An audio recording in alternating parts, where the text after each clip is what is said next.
Saludos cordiales a todos, soy Ernesto Pérez, estudiante de la Universidad Centro Occidental Lisandro Alvarado, cursante de la materia de Desechos Agroindustriales 1, y el presente video tiene como fin cumplir y explicar con los ítems 3 y 4 de la actividad número 1 relacionada sobre la viabilidad de la reutilización de los residuos en un proceso industrial de producción de cerveza, así como también el punto número 4 correspondiente a lo que es la disposición final de esos residuos no utilizables y de los desechos producidos de este procesamiento. En este sentido, entonces, la viabilidad en el aprovechamiento del residuo, es decir, la cantidad generada versus los costos de procesamiento de los residuos de este proceso productivo, como lo es el de la cerveza, para las empresas cerveceras no es viable realizar este reacondicionamiento por sí misma. Es decir, estos residuos son enviados o comercializados hacia otras empresas que le van a realizar los tratamientos respectivos para poder sacar un valor comercial y su posterior reutilización.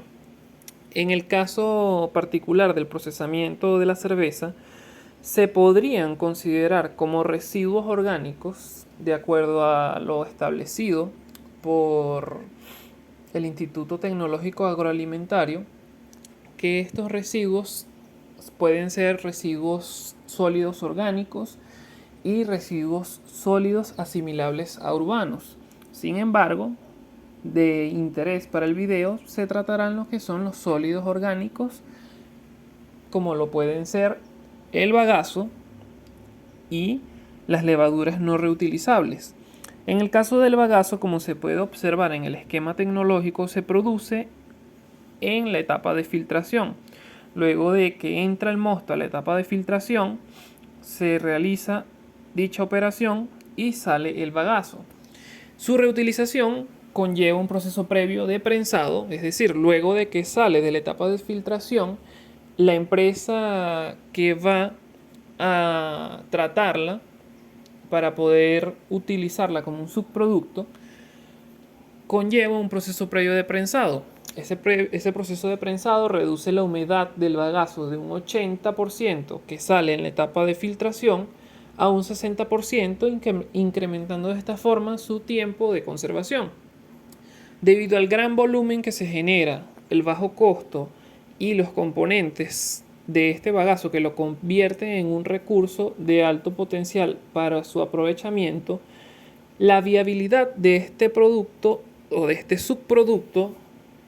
sí es posible, ya que, como se dijo anteriormente, es un producto que se produce en bastante proporción y los costos de procesamiento no son tan elevados. Por esta razón se utiliza como un residuo vegetal que se utiliza en la producción de energía a través de la elaboración de carbón, por ejemplo, combustión directa, o bien mediante la producción de biogás, así como también se puede utilizar para forrajes de animales. Por su parte, la levadura cervecera, que es aquella que sale en el proceso de clarificación, pero es una levadura no reutilizable. Es no reutilizable debido a que han sido ya tantas veces que se ha recirculado, ya que, como se puede observar, en la etapa de clarificación se recircula levadura para la etapa de fermentación. Esa levadura no reutilizable o no utilizable se considera como residuo, ya que para el proceso cervecero no puede seguir siendo utilizada, ya que no dará las producciones de fermentación ideales para el procesamiento. A pesar de ello, como es una cantidad considerable que sale de estas industrias, también es viable su reutilización. Claro, vale acotar que esa reutilización, al igual que con el bagazo, la realizan otras empresas especializadas en este proceso. Y es un recurso, un residuo con posterior utilización porque posee un alto contenido de proteínas y ese alto contenido de proteínas es propicio para utilizarlo o reutilizarlo en este caso como pienso para la alimentación animal. Es por esto que tanto el bagazo como la levadura no reutilizable o no utilizable en el proceso, que salen como residuos, ya que la empresa cervecera no los puede utilizar, son comercializados para su posterior venta. Ahora bien, en cuanto al correcto proceder, vendría siendo el ítem número 4, el correcto proceder para la disposición final de los desechos y residuos no aprovechados. Según las normativas nacionales y o internacionales, estos se pueden clasificar de 3 formas para este proceso, para el esquema que se puede visualizar en la pantalla, como lo son los residuos y desechos sólidos, los desechos líquidos y las emisiones gaseosas o desechos gaseosos. En el caso de los residuos y desechos sólidos, en el procesamiento de la cerveza se encuentran los residuos sólidos asimilables a urbanos, que no representan un peligro para el ambiente tan elevado como otro tipo de desechos sólidos o los desechos sólidos peligrosos, por lo que de acuerdo a lo establecido en las normas nacionales para el manejo de los desechos sólidos de origen doméstico, comercial, industrial o de cualquier otra naturaleza que no sean peligrosos y la Ley de Gestión Integral de la Basura, para la disposición final de estos residuos y desechos, los mismos se deben depositar en contenedores herméticos a la espera de su recolección y disposición final en el sitio destinado. Por desechos sólidos asimilables urbanos se pueden destacar lo que son los vidrios, las tapas, los envases metálicos que puedan salir como desechos del procesamiento de la cerveza. Generalmente ellos salen en las etapas de envasado o en las etapas de recepción. También se pierde bastante materia prima de se originan residuos de este tipo en el proceso. A diferencia de ello, pero dentro de los mismos desechos sólidos, se puede inferir que el trup de la cerveza, el cual sale, como se puede apreciar en el esquema, en la etapa de clarificación o en una primera clarificación, o mejor dicho, una clarificación del mosto. Entra el mosto cocido, el cual contiene algunas que otras partículas suspendidas de proteínas y lúpulo, y la clarificación lo que hace es sacar un mosto clarificado con una baja cantidad de sólidos en solución o en mosto. Por ello el trup sale de la clarificación. Es importante acotar que se consideró el trup como un desecho sólido debido a que en las investigaciones realizadas no se consiguió o no se obtuvo información sobre una posible reutilización de este, a pesar de su alto contenido en proteínas. Posiblemente la reutilización o el procesamiento para poder convertirlo en un residuo aprovechable no es viable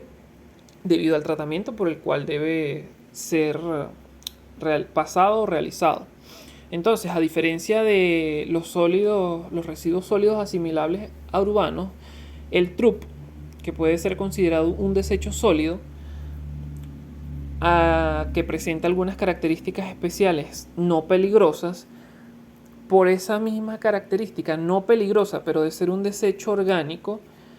debe ser recolectado ese desecho mediante la ejecución de servicios especiales, para luego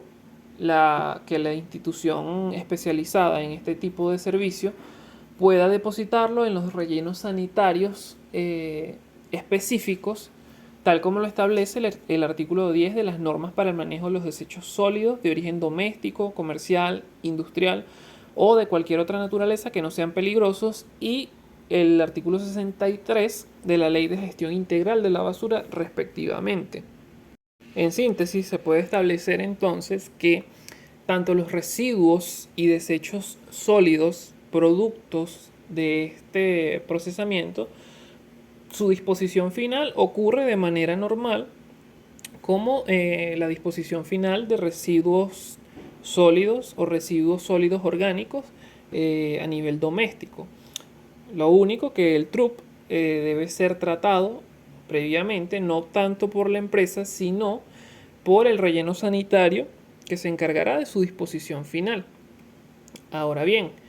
en cuanto a los desechos líquidos, el propósito de aplicar tratamientos de aguas residuales en la industria cervecera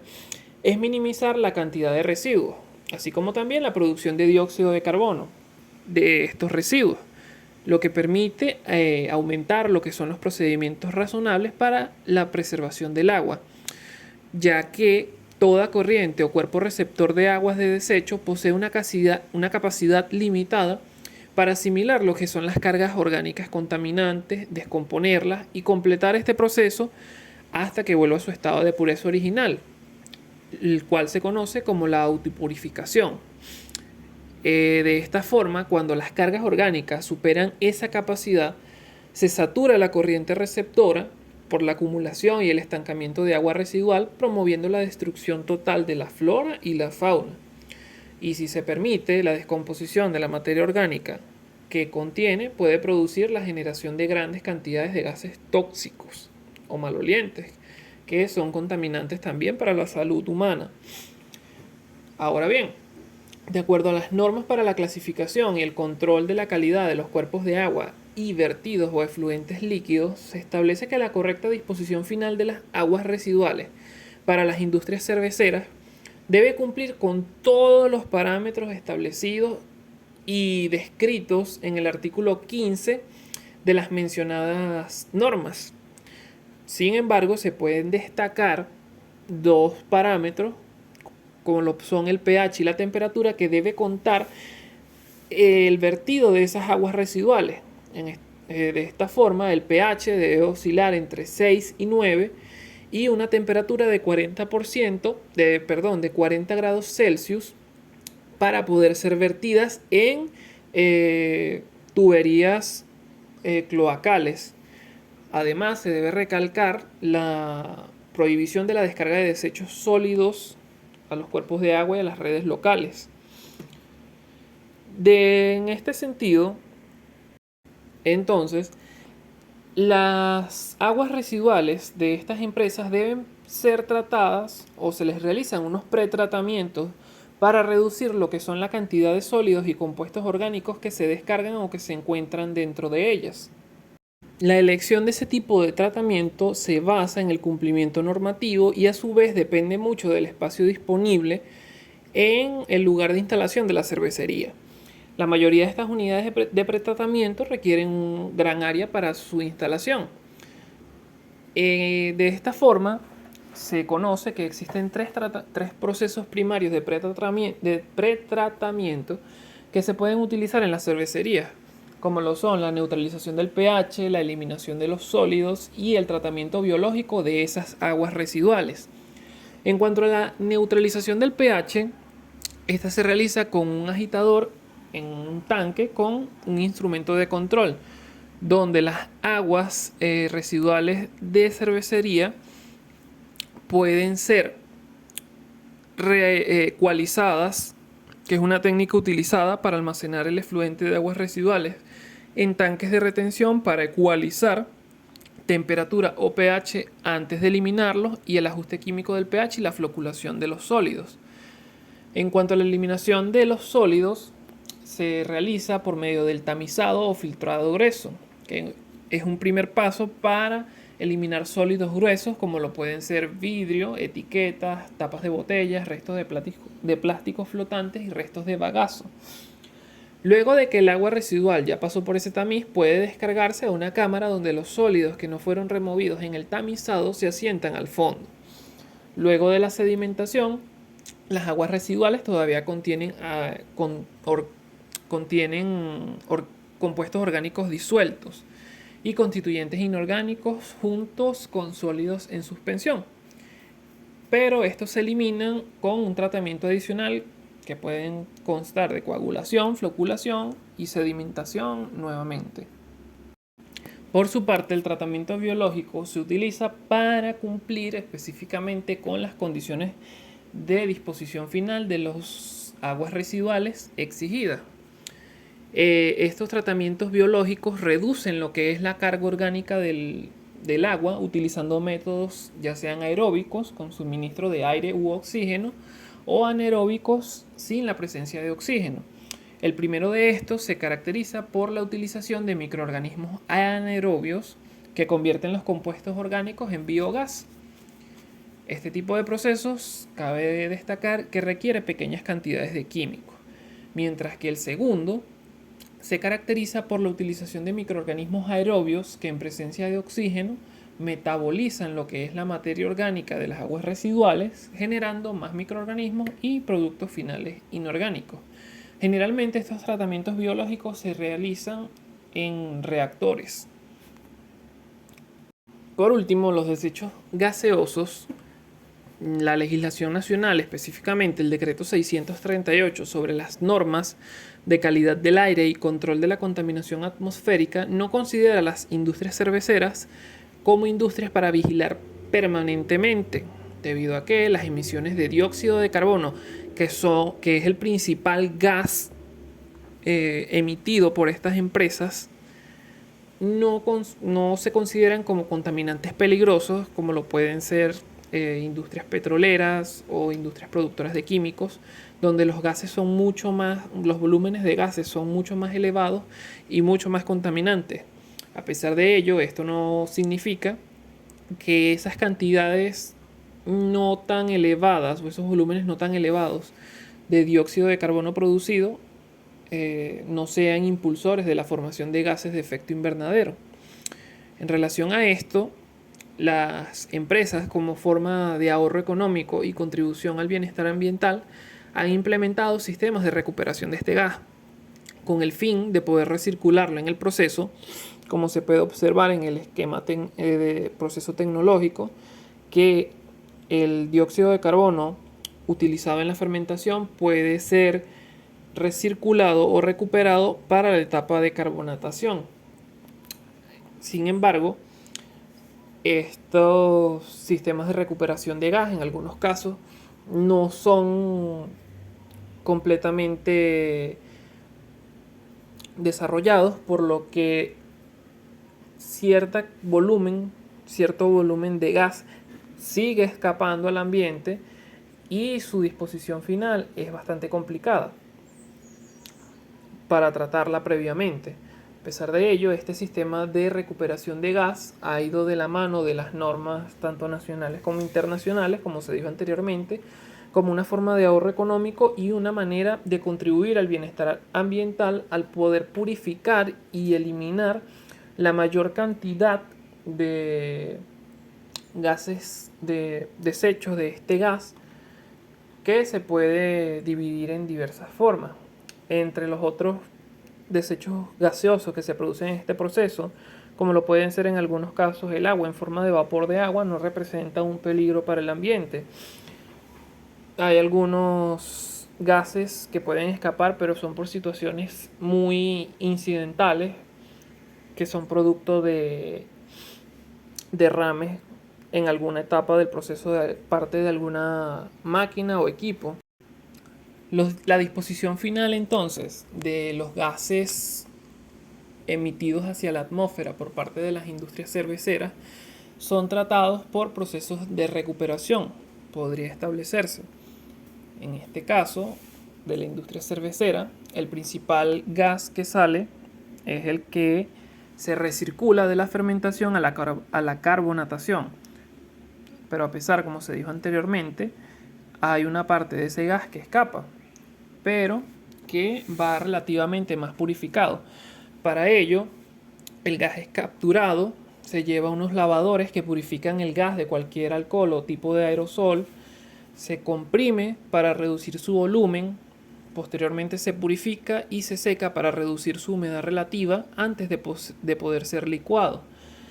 El licuado lo que hace es reducir el volumen del gas y actuar como un primer paso de purificación que separa el dióxido de carbono condensado de los gases no condensables como el oxígeno y el nitrógeno. Ya en una unidad de depuración se utiliza un recalentador donde el contenido de oxígeno se reduce aún más y da como resultado un dióxido de carbono con pureza alimentaria, lo que permite que sea liberado al ambiente de manera mucho menos nociva. A manera de síntesis se puede acotar entonces que para los ítems 3 y 4 específicamente se pueden reutilizar, o los residuos reutilizables de este se considera el bagazo que sale de la filtración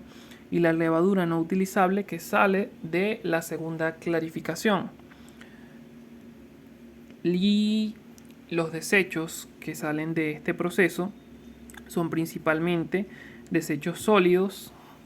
asimilables urbanos, como lo son los vidrios, los envases, que salen en las etapas de recepción o de envasado.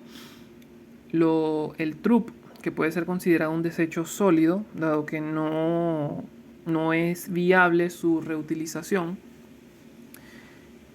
Y de los desechos líquidos, como lo son las aguas residuales, que representan entre un 60 y un 85% del agua utilizada en este proceso. Como se puede apreciar en el esquema, sale agua en la maceración, sale agua en el enfriamiento, sale agua en el malteado, y esa agua representa una gran cantidad en el proceso. Y finalmente los desechos gaseosos son representados principalmente por el dióxido de carbono, que es el mayor gas en presentación de este proceso y que se escapa, a pesar de ser reutilizado. Hay porciones que se escapan